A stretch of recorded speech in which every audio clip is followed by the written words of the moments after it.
प्रभु यीशु में आपको प्रेम भरा नमस्कार। आज हम वचन सीखने वाले हैं मत्ती का चैप्टर 8 में से 14 वचन से। अनेक रोगियों को चंगा करना, प्रभु बहुत सारे रोगियों को चंगा करे थे। अगर इसमें प्रभु बाइबल में पूरा अगर परमेश्वर के बारे में लिखा जाए, तो ये दुनिया कम पड़ जाएगी, इतनी किताबें छपेंगी।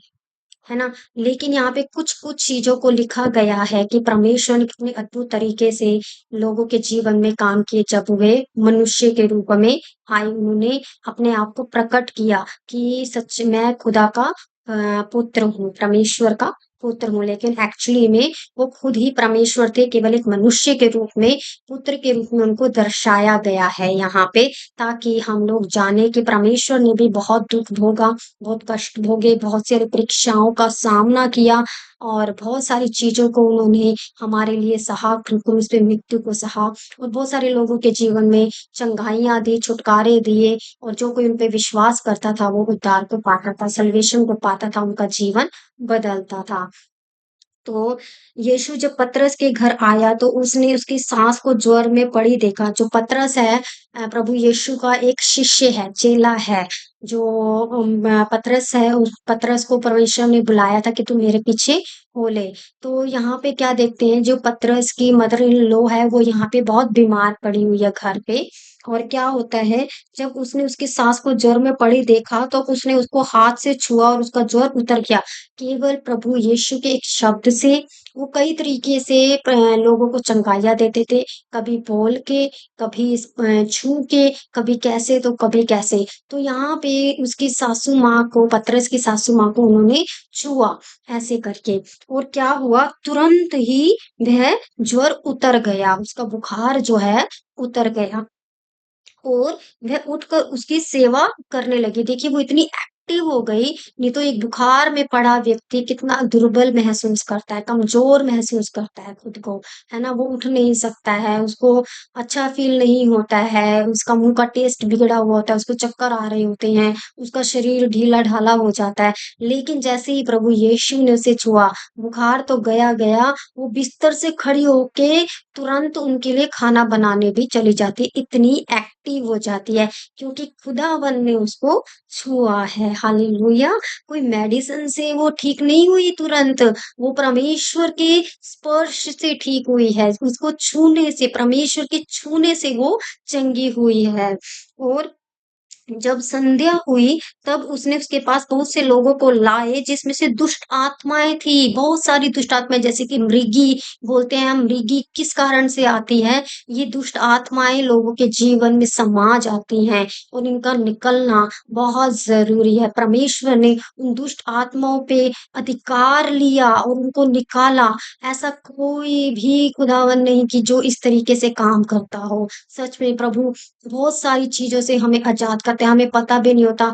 दुष्ट आत्माएँ कई तरीके की होती है, गुस्से की भी दुष्ट आत्मा होती है जो हमारे जीवन को नष्ट कर देती है, जिससे हमारा जीवन स्पॉइल हो जाता है और चिड़चिड़ापन होता है, कई तरीके का गुस्सा आता है, कई मृगी होती है, कई तरीके की ऐसी बीमारियाँ होती हैं हमारे जीवन में, जब हम समझ ही नहीं पाते हैं कि ये क्यों आई है, किस वजह से आई है। कई बार हम रिपोर्ट भी करवाते हैं, रिपोर्ट नॉर्मल आती है, बीमारी समझ में भी नहीं आती है कि क्या बीमारी हुई है, इस तरीके से। तो ये क्या है, दुष्ट आत्माएँ ही होती हैं जो हमारे जीवन में कंट्रोल करती हैं, हमें हमारे जीवन को नष्ट कर देना चाहती हैं। लेकिन जब हम प्रभु यीशु का नाम लेते हैं, उनके लहू से प्रभु पिता परमेश्वर को हम कहते हैं कि आप हमें आज़ाद कीजिए, तो परमेश्वर अपने बच्चों को आज़ाद करते हैं। उनके नाम से ही दुष्ट की शक्तियाँ भाग जाती हैं और बहुत से लोग आज़ाद किए जाते हैं कई तरीके की बीमारियों से।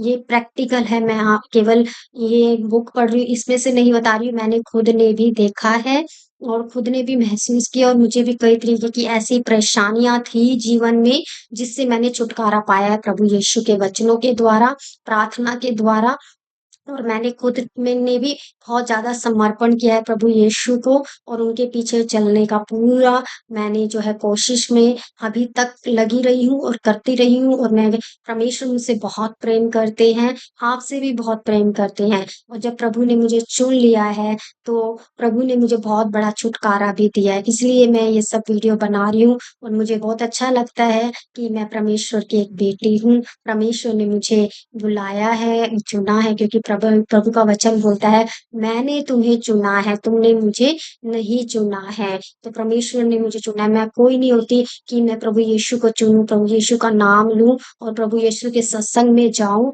प्रभु यीशु को ही मैं मानूँ। ऐसा मेरा कोई भी, मैं तो प्रभु को जानती भी नहीं थी कि कौन खुदावन है, ऐसा यीशु कौन है ये? मैं किसी भी धर्म को नहीं जानती थी कि ये भी एक धर्म होता है, क्रिश्चियन धर्म होता है, मुझे ये भी नहीं पता था। लेकिन जब मैं डिप्रेशन में थी, जब चीज़ों को मैंने समझना शुरू किया और प्रभु ने मेरे जीवन में इतना बड़ा काम किया, कई बार मैं परमेश्वर से भागी भी हूँ, सच बताऊँ, क्योंकि मैं पंजाबी फैमिली से हूँ, हिंदू फैमिली से हूँ, तो मैं ये सोचती थी कि मेरा तो धर्म परिवर्तन हो गया है, मैं तो बाइबल क्रिश्चियन बन गई हूँ। कई बार मैंने परमेश्वर से भागने की भी बहुत कोशिश करी, क्योंकि सबको मैं देखती थी कि सब अपने-अपने रिचुअल्स कर रहे हैं पंजाबी में हमारे घर में, तो मैं ही अलग हूँ, तो मैं उदास भी होती थी कई बार। लेकिन परमेश्वर जब मेरे जीवन में काम करते थे, मुझे वचन के द्वारा स्ट्रॉन्ग करते थे, तो मुझे लगता था कि प्रभु के बिना मैं मर ही जाऊँगी। तो फिर कैसे भी करके मैंने सिर्फ़ ये, मुझे ऐसा लगता था कि अगर मैं यहाँ पे नहीं चली तो मेरा जीवन नष्ट हो जाएगा। तो मेरे लिए एक मजबूरी बन गया था कि प्रभु के पीछे मैं प्रेम तो नहीं करती थी प्रभु से, और मेरा कोई मन भी नहीं था कि परमेश्वर के पीछे मैं चलूँ, सच बताऊँ तो। लेकिन धीरे-धीरे, धीरे-धीरे करते-करते परमेश्वर ने मेरे मन में जो है एक स्थान बना लिया। अब मैं प्रभु के बिना पहले भी नहीं रह पाती थी अनजाने में, क्योंकि तब मुझे लगता था कि मुझे अपनी ज़िंदगी प्यारी है, तो मैं अपनी ज़िंदगी बचाने के लिए प्रभु के पीछे चलती थी। लेकिन सच बताऊँ तो सचमुच प्रभु ने बड़ा अनुग्रह किया है मुझ पे। अब मैं प्रभु को बहुत प्रेम करती हूँ। पहले मैं ज़बरदस्ती का सौदे में थी, लेकिन आज मैं प्रभु से बहुत प्रेम करती हूँ और प्रभु मुझसे सबसे ज़्यादा प्रेम करते हैं। और प्रभु ने मुझसे पहले प्रेम किया, तभी मैं प्रभु को जान पाई और आज मैं प्रभु से प्रेम करती हूँ। ये सच्ची गवाही है एक मेरी, क्योंकि मैंने कभी परमेश्वर को जाना नहीं था। मैं कभी परमेश्वर के बारे में सुना भी नहीं था और मुझे सिर्फ़ ये धर्म लगता था। जब मेरे होश आए कि मुझे लगा कि मैंने धर्म बदला, लेकिन फिर बाद में मुझे पता चला ये धर्म कुछ भी नहीं होता, धर्म मनुष्य के बनाए हुए हैं। परमेश्वर तो एक ही खुदावन है, हमें परमेश्वर के पीछे चलना चाहिए, डज़न्ट मैटर लोग हमारे बारे में क्या सोच रहे हैं। जहाँ आज़ादी है, वहीं पर हमें चलना चाहिए। हम किसी भी चीज़ में बंधे हुए नहीं हैं, परमेश्वर ने हमें स्वतंत्र किया है, हम स्वतंत्र हैं, हम किसी रिचुअल्स में इधर-उधर फँसे नहीं, तो कृष्णैलिटी वाले रिचुअल्स में भी ना फँसे हम सच्चे खुदा को जाने। प्रभु यीशु कभी किसी को बाउंड करने नहीं आए, कभी किसी को बाँधने नहीं आए, धर्म तोड़ने नहीं आए। प्रभु ने कहा मैं व्यवस्था को पूरी करने के लिए आया हूँ, मैं किसी का धर्म बदलने के लिए नहीं आया हूँ। लेकिन जो सत्य है वो हमें स्वतंत्र कर सकता है, वो प्रभु यीशु का ही वचन है, जो हमें आज़ाद पूर्ण रूप से कर सकता है। हम कई सारी चीज़ों में बंधे हुए हैं दिमाग से। हम आज के रीति-रिवाज के अकॉर्डिंग, आज के संसार के अकॉर्डिंग हर एक चीज़ में बदलाव ले आते हैं। नौकरियाँ करते हैं, लड़कियों को अच्छी-अच्छी शिक्षाएँ देते हैं, लड़कों को अच्छी-अच्छी शिक्षाएँ देते हैं और हर एक चीज़ हमारी मॉडिफ़ाई हो रही हैं। हमारे कंप्यूटर, हमारे फ़ोन, हमारे पहनावे, हमारा खाना-पीना, ईच एंड एवरीथिंग जो है मॉडिफ़ाई हो रहा है। लेकिन जहाँ परमेश्वर की बात आती है, वहाँ अपने अपने दिमाग को हमने बाउंड कर रखा है। हम उसमें अपने धर्म को लेकर आ जाते हैं। हम उसको सुनना नहीं चाहते, पसंद नहीं करना चाहते। हमें लगता है कि ये लोग तो हमें भरमाने आ गए हैं, हमारे धर्म को चेंज करने आ गए हैं। लेकिन कोई भी किसी का धर्म चेंज नहीं कर सकता और परमेश्वर कभी भी किसी के धर्म को चेंज नहीं करने आए हैं।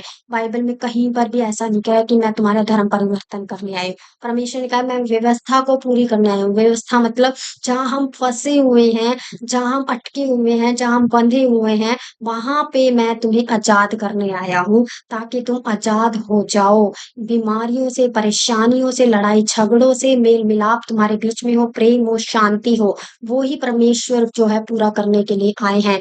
जब परमेश्वर का वचन हमारे जीवन में आता है, तो ये सारी चीज़ें ऑटोमैटिक बदलनी शुरू हो जाती हैं। और फिर यहाँ पे क्या होता है, ताकि वचन यशायाह भविष्यवक्ता के द्वारा कहा गया था वह पूरा हो, उसने आप हमारी दुर्बलता को ले लिया और हमारी बीमारी को उठा लिया। यस, पर खुदावन हमारी बीमारियों को, हमारी दुर्बलताओं को, हमारी परेशानियों को उठाने के लिए आए हैं, ना कि हमें परेशान करने के लिए, ना कि हमारे धर्म को बदलने के लिए, ना कि हमें जो है कमज़ोर करने के लिए। उन्होंने खुद ही हमारी दुर्बलता को उठाया है, हमारी बीमारियों को उठाया है, हमारी परेशानियों परेशानियों को उठाया है। सचमुच ऐसा कौन-सा खुदावन है जो ये सारी चीज़ें हमारी लेना चाहता है?